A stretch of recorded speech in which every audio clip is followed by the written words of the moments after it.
Hello. Now, Sean, the litany of the jobs that you've done. I never did the hog thing. Honestly, I never did that stuff. I walked 15 miles to school. Like, I picked fruit. Oh, I mean, good I grief. actually did pick fruit, Hannity. Go ahead, pile on. Just everybody call the number. Okay, let's do a dueling. Right, we what's had a your hard worst life. job? I want to know something. What are the jobs you did when you were young? I know I didn't go to Dartmouth. I was a paper girl, okay? I delivered boy. papers in the rain, sleet, and snow. Oh I my picked gosh. blueberries. Oh, my gosh. I worked at McDonald's and was fired. I wasn't good in the service industry. Why were you fired?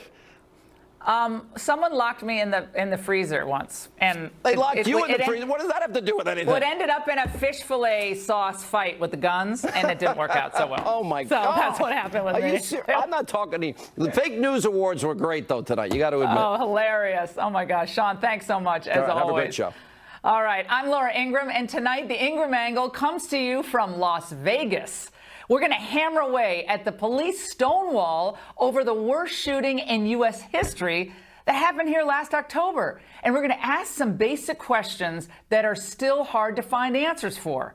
Also, the inside scoop from Congressman Bob Goodlatte on the Democrats' threat to shut down the government. Unbelievable if they don't get an amnesty deal for the Dreamers. And Senator Flake's supposed bombshell speech. Did you see this? It was denouncing the president. He's just a dictator. It came across as more like a total dud. Plus, even when the doctors on CNN are talking about Trump, they make up their own facts. You're not going to believe this one. First, unanswered questions and hidden agendas. That's the focus of tonight's angle. I'm reporting tonight from Las Vegas, where almost 4 months after the deadliest mass shooting in U.S. history, there are still so many unanswered questions. It's bizarre.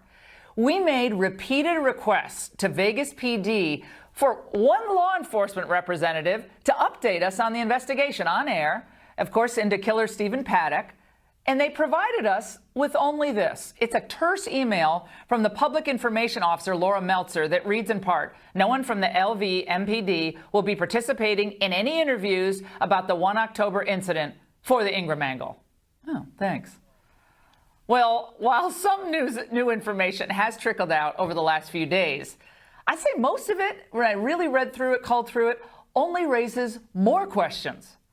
A lawyer for the police department says charges may be coming soon against someone else. And it's stemming from what officers discovered in that Mandalay Bay hotel room on October 1st.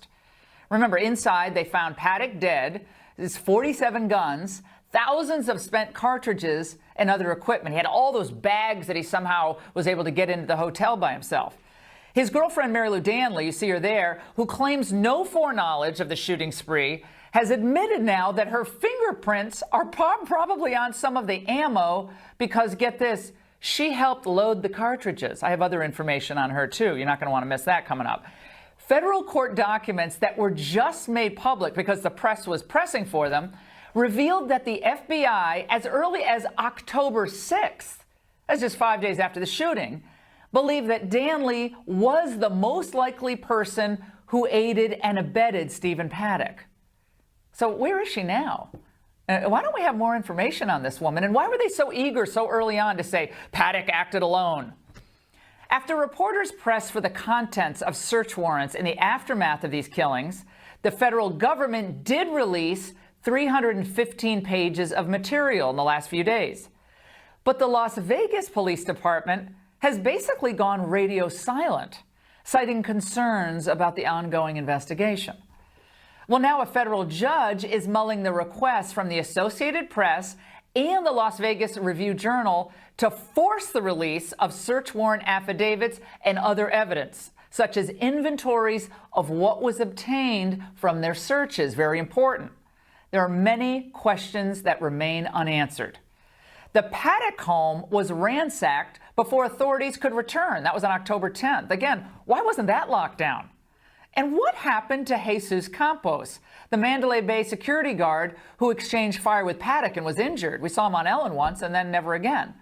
And where is all the surveillance video of Paddock gambling at the casino, checking in with all those bags, and of anyone entering or leaving his hotel room. Why wouldn't they release that?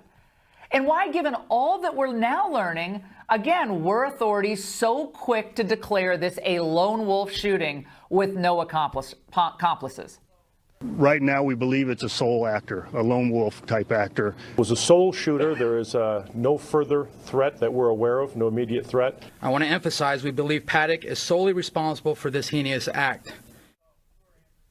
Now, authorities should do what's necessary, of course, to protect the integrity of the investigation. That's a no-brainer.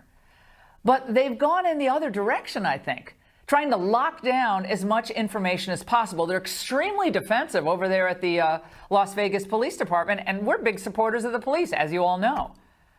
And we know, by the way, what happens in the absence of real information. Conspiracy theories. You see them all over the internet. Well, they incubate, and then they end up coming to life.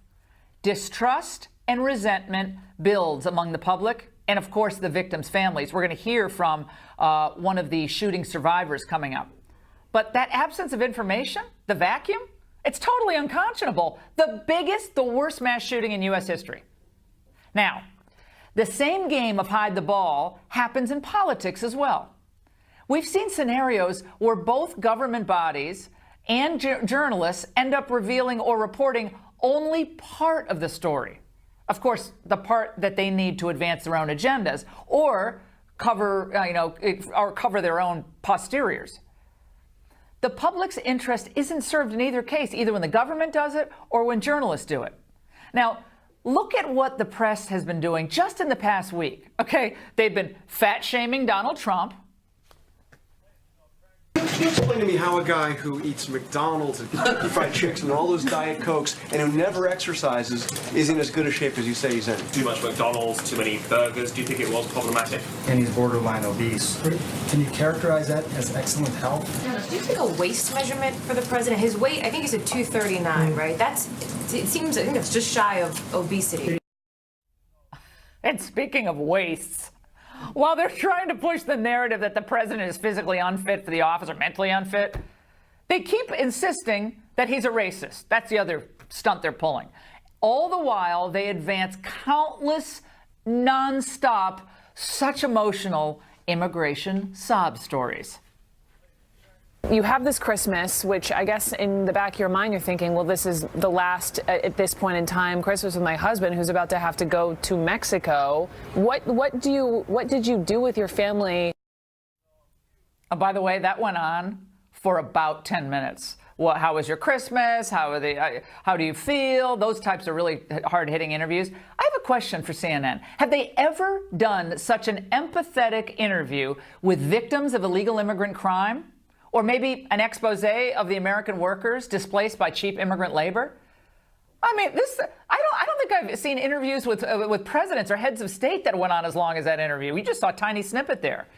And as the band of jackals circle on the president on the most ridiculous matters, such as the ones we just discussed, major stories and developments, both domestic and international, are given short shrift. North Korea, what's happening in the Middle East, China, the trade war. Oh, no, we're not going to talk about that. We're talking about Trump's waist and his BMI.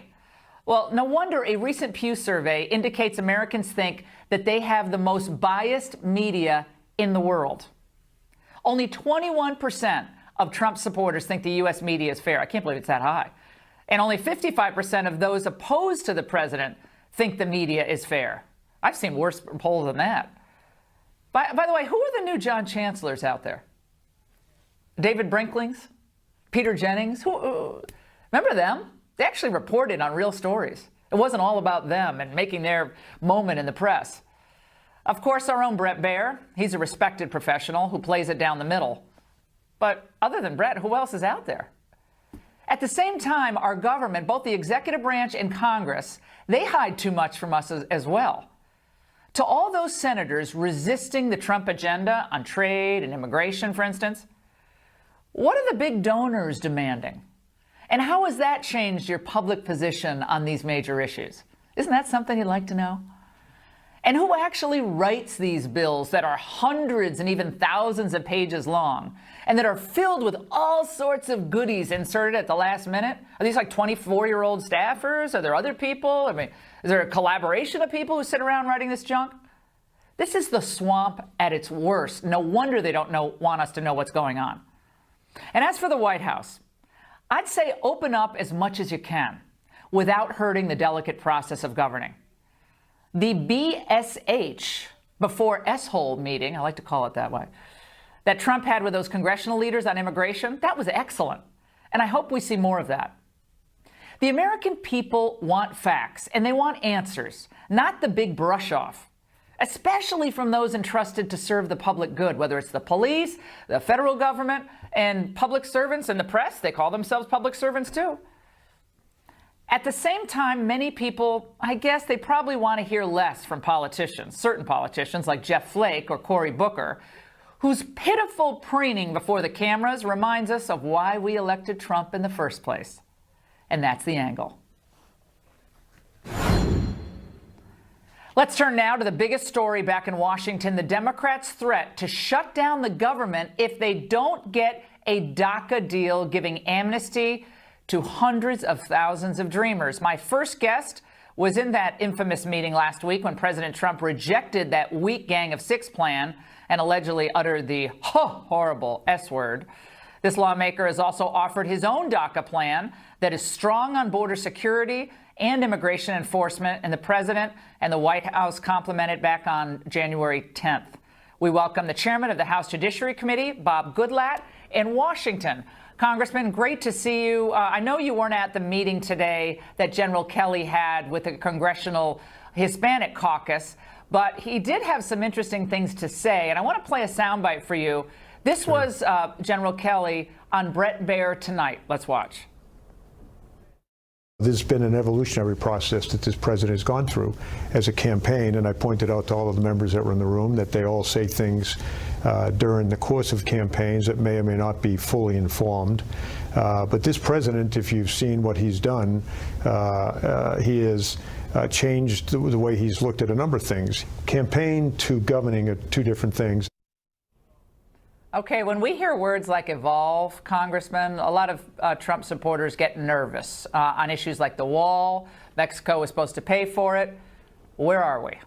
Well, I think we're in a strong position because General Kelly, Secretary Nielsen of the Department of Homeland Security have been up here a lot on Capitol Hill. I wasn't at the meeting you just referred to, but I know that they are conveying to members of Congress that the president is keeping his commitment, both with regard to security at the border and to making sure that when people get across the border and they're apprehended or they even turn themselves in, that they are safely returned home and are not simply released into the interior of our country. And we've got to end chain migration. The president, as you noted, had a great meeting at the White House last Tuesday. Millions of Americans got to see that on television, live or on tape, and they know that this president is trying to solve this problem. But to solve the problem, you've got to stop and make sure that people respect the rule of law. And so that's what Republicans in the House are all about. That's what the legislation we have introduced is all about. Yes, we'll do something for the DACA recipients, but we've got to make absolutely sure that, as the Speaker of the House has said, this shouldn't be allowed to continue. And therefore, we have lots of border security, lots of interior enforcement. Well, I'm going to get to specifically what that is, sure, Congressman. But your bill, you co-authored it with Raul Labrador. It has a lot, most, if not all, of what the president has asked for to give this relief to the DACA folks. It does. Why does Mitch McConnell, I want to play a soundbite for you from Mitch McConnell earlier today. He seems confused about what the president can sign. Let's watch. He's not yet indicated what measure he's willing to sign. As soon as we figure out what he is for, then I would be convinced that we were not just spinning our wheels. Oh, wait a second. Spinning the wheels? On January 10th, the White House came out in support of your bill, Congressman. How is that confusing for Senator McConnell? I'm not clear on that.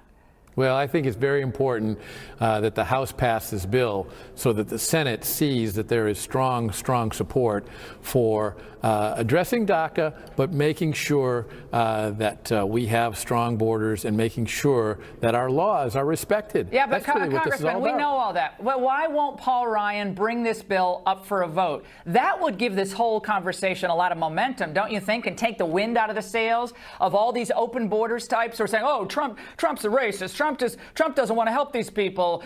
Trump uses foul language in the Oval Office. We're going to shut down the government. Your bill gives him what he said he will do. And a lot of these Democrats claim they're for border security, and then you will take this other, toxic element out of the equation. Why won't Paul Ryan bring this up for a vote? Well, I think we are taking steps in that direction, and the Speaker and the Leader have both indicated today that they're going to start having a member listening session so that they can learn more about this bill and get up to speed. Listen to the That's people. Right. Yeah, but you listen to the people. I sound like I'm blowing smoke toward you, Congressman, but you actually listen to the people and what you did in your legislation. Kelly tonight was saying on Brett Baier where it's only going to be 700 miles, and I guess, but that's not what the president said. He's evolving. But you and your bill actually tracked what the president campaigned on for the most part.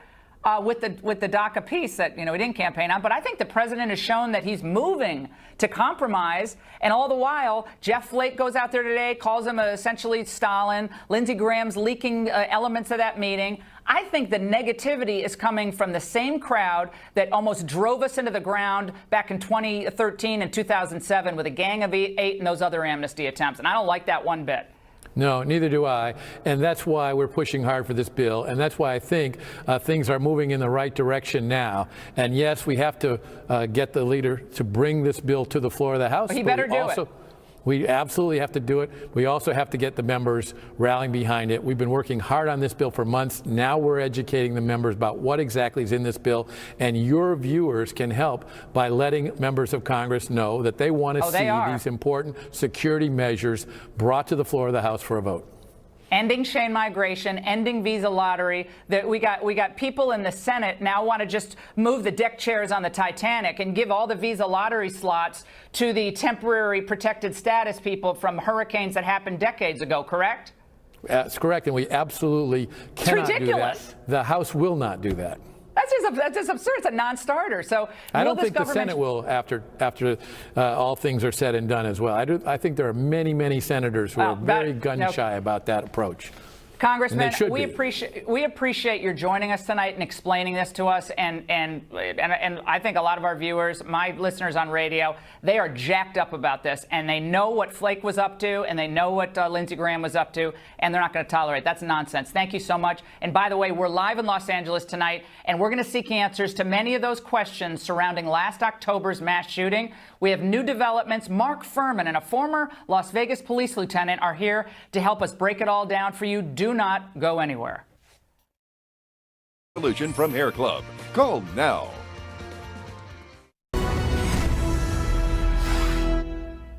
All right, welcome back to the Ingram Angle here from Las Vegas. We're almost now 4 months after that deadly mass shooting, the worst in American history. Why do we still have so many unanswered questions? Let's turn to a couple of experts to break it all down. Former LAPD detective Mark Furman, who became a household name, of course, during the O.J. Simpson trial, and Randy Sutton, a former lieutenant with the Las Vegas Metropolitan Police Department.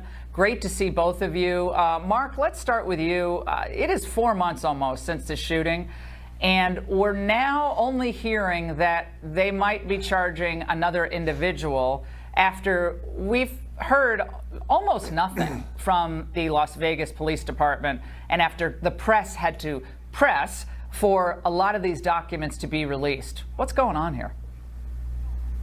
Well, Laura, let's pause for a second and understand that we had 58 homicides. That's 58 individual homicide investigations and hundreds of people that were wounded, and that had to be documented and handled by the detectives. We haven't heard from one detective yet in this, which is unfortunate. But let's look at some of the things that had to be processed, and one is DNA. If there was DNA on anything that Paddock handled that was in that room, they probably pursued that. And it is probably his girlfriend that they're actually targeting. But I don't think that's going to solve anything in this case as far as why, the motive, or really how Paddock actually pulled this off. Randy, you were, veteran of the Las Vegas Police Department, and I have a couple friends that you probably know who are homicide detectives there, just retired a couple of years ago. And it's a tight-knit group at the Las Vegas Police. They deal with a lot every day, but this was so horrific on every level. And what happens when we don't have regular updates or even press, briefings, I think, in a case like this, is that people start saying, well, what's really going on?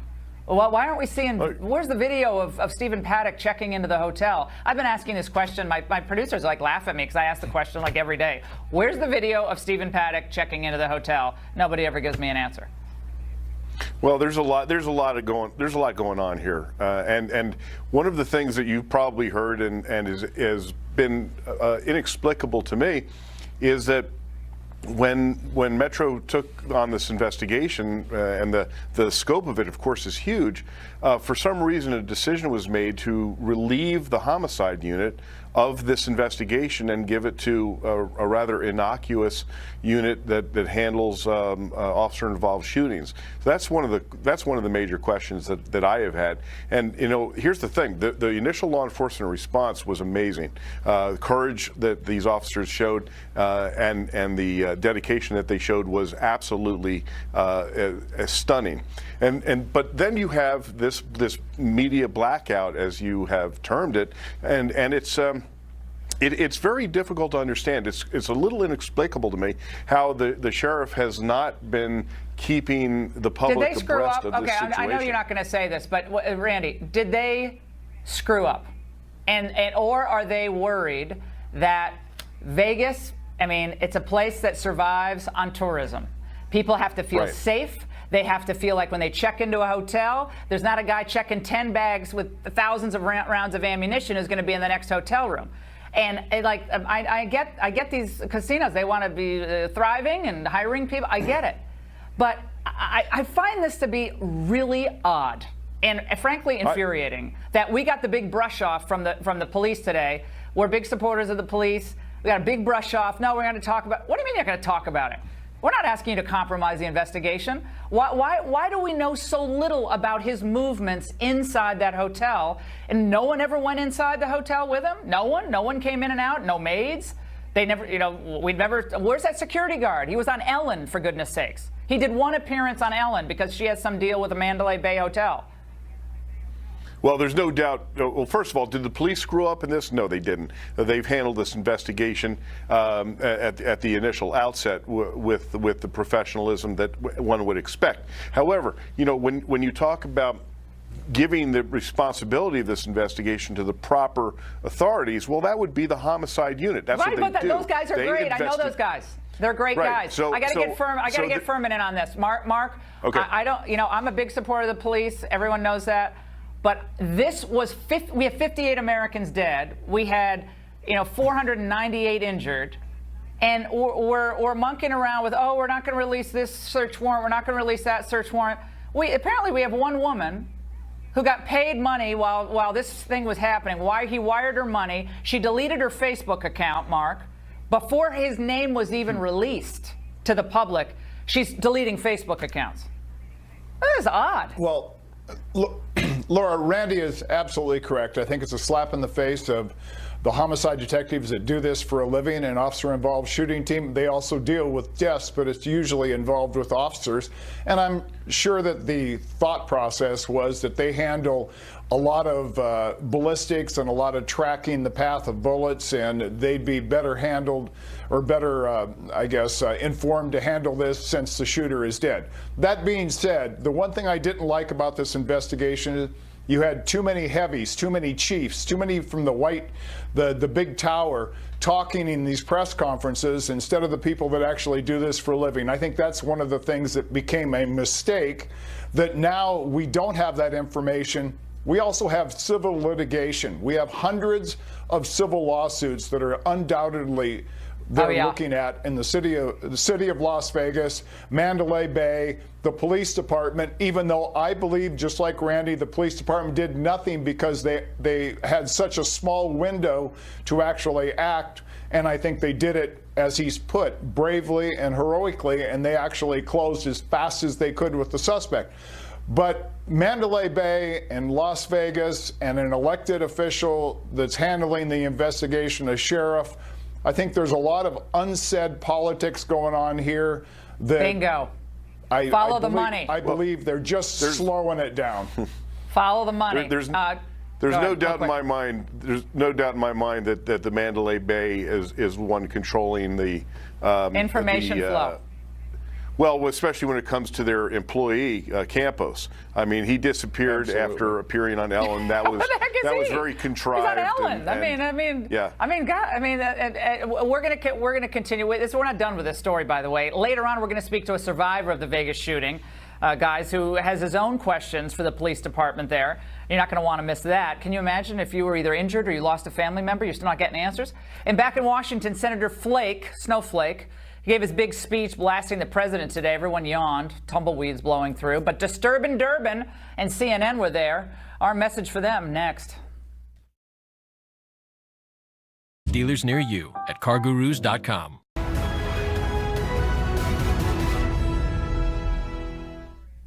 Oh, Senator Jeff Flake of Arizona, he gave this much ballyhooed and hyped speech today, of course, against Trump. Now, what a surprise, what a shock. It was rolled out like a Broadway show with promotional interviews on morning television. It's a message being echoed today from the Senate floor as Republican Senator Jeff Flake calls out the president for using the phrase enemy of the people to describe the free press. Then Flake unveiled his big Broadway-like debut on the Senate floor. A one-man show that could have been called Snowflake, a tragedy in one act. That's a playbill I wouldn't collect. Sadly, few attended the big opening, just Dick Durbin and Amy Klobuchar, they were there. It is a testament to the condition of our democracy that our own president uses words infamously spoken by Joseph Stalin to describe his enemies. The president has it precisely backward. Despotism is the enemy of the people. The free press is the despot's enemy, which makes the free press the guardian of democracy.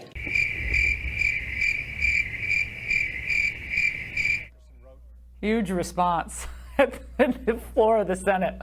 Well, like so many Broadway productions, the Flake Show got lousy reviews, lost its backers, and opened and closed in the same day.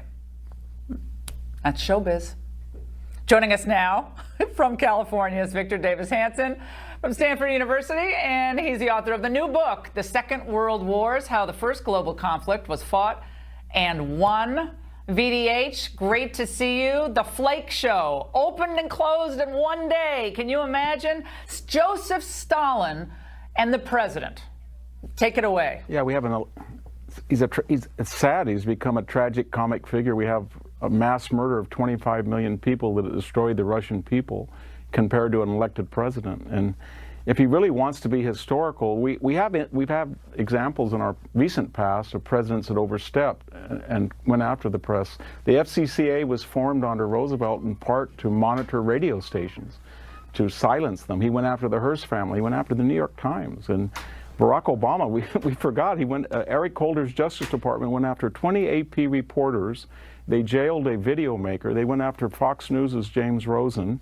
They weaponized the FBI. They let Lois Lerner weaponize the IRS. So these are actual concrete examples. They're not rhetorical, but it's sad because he's talked himself into this never Trump position where he was going to fail in the primaries, fail in the general election, fail in his first year, that the rhetoric has to become a self-fulfilling prophecy.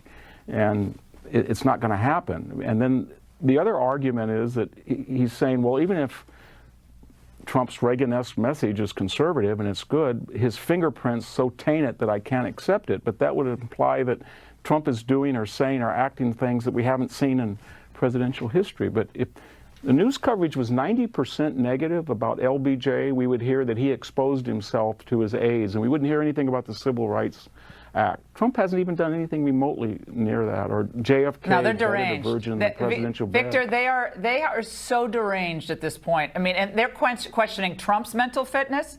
I mean, these people are they not one oar in the water. They've lost their oars and the boat. They don't know where they're going. Since we're in Nevada, Victor, and Nevada has, like California, opened its doors to a lot of illegal immigrants. I want to put up a full screen for our viewers that I want you to react to. Nevada and Las Vegas immigration, 170,000 illegal immigrants live right here in the Las Vegas metro area, 170,000.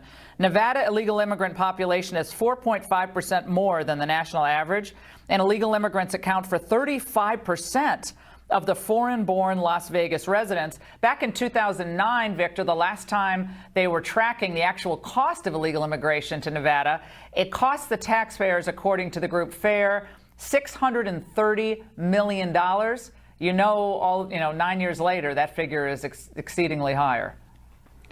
Yeah, we have the same situation in California, where in the last 30 years we've had 10 million people cross the border from Latin America and Mexico illegally. And when you do that, and it's not meritocratic, the immigration, it's not measured, it's not legal, and people are coming from one of the most impoverished areas, and we want to give them parity, and you don't embrace the melting pot, you don't assimilate, you don't integrate, then you get what you have in California, where you have 22% of the people in the richest state in the country live below the poverty line, 1/3 of welfare recipients, 40% of CSU, the flagship, blue-collar university system where I taught, had to go under remediation their first year. We have 1 out of every 3 people admitted to a California hospital has diabetes, and 1 out of every 4 Californians was not born in the United States. These are existential challenges, and when you don't assimilate or you don't integrate, you end up with something like California, with the highest income, sales, and gasoline tax backs, and then we're rated, I think, 48th in infrastructure, and our school test scores are 46.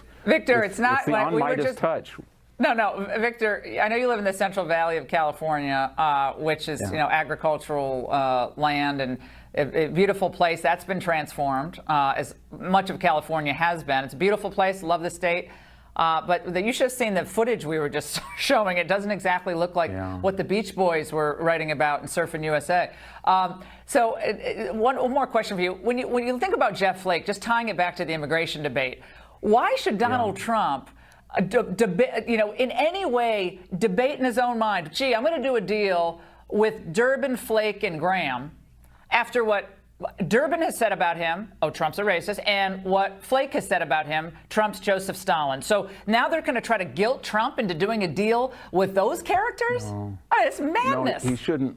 Yeah, they don't believe that the immigration system's broken. I mean, they're only going for a deal now because DACA's threatened to expire on its own terms. I mean, they feel open borders has helped flip the American Southwest purple from red. That Mexico is getting 25 billion remittances. They like it. And the ethnic tribunes like the separatist narrative. The Democratic Party likes it. So in their ideas, it's great. The only people who say it's broken are the people who are worried about putting their children in public schools that are, have to have English as a second language. The schools, Victor, that they don't send their kids to. Phenomenal segment. They don't send their kids there. No, they don't. They're never subject to the consequences of their own ideology. They're separatists. They're boutique apartheidist. No, as long as they get their yards done for really cheap prices, they're good. Victor Davis Hanson, great segment as always. And by the way, VDH, if you think Flake is out of touch, just wait, because up next we take a trip to CNN Dr. Gupta's alternative universe. And before we go to take a break, a touching moment on Capitol Hill today. Lawmakers paying tribute to one of our last of his great generation, statesman and patriot, Bob Dole. He received the Congressional Gold Medal today, Congress's highest award given to a civilian, and he's an American hero. He incidentally supported President Trump when many others, like the Bushes, were running from him. I've always said that you're no better than your staff. And I thank them for all they've done for me over the years. Mr. Speaker, I yield the balance of my time to this distinguished gentlewoman from North Carolina.